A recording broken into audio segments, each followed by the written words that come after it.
Isang freshman ang bagong lipat sa dormitoryo ng university. Pagdating niya sa room, may nadatnan na siyang babae na nakaupo sa kabilang kama. Mahina itong ngumiti. Ikaw yung bagong roommate. Tumango ang freshman. Nagpakilala sila sa isa't isa.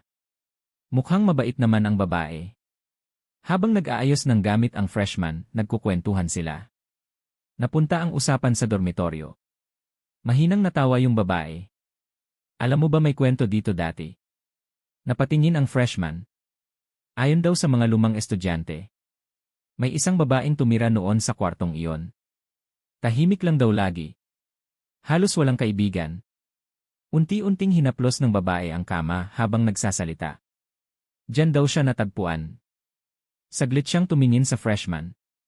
Patay. Nanlamig ang freshman. Pero tuloy lang sa pagkukwento yung babae. Namatay mismo dito sa kama na to.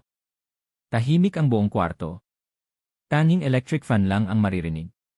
Kinilabutan ang freshman. Pero natawa lang yung babae.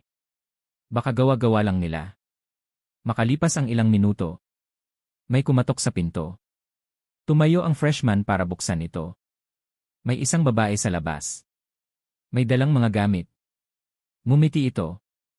Ako pala yung bago mong roommate. Biglang nanlamig ang buong katawan ng freshman.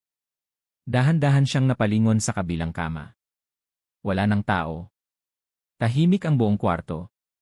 Napansin ng totoong roommate ang namumutla niyang mukha. Okay ka lang? Nanginginig na tinuro ng freshman ang bakanteng kama. Unti-unting nawala ang ngiti ng roommate. Mahina itong nagsalita.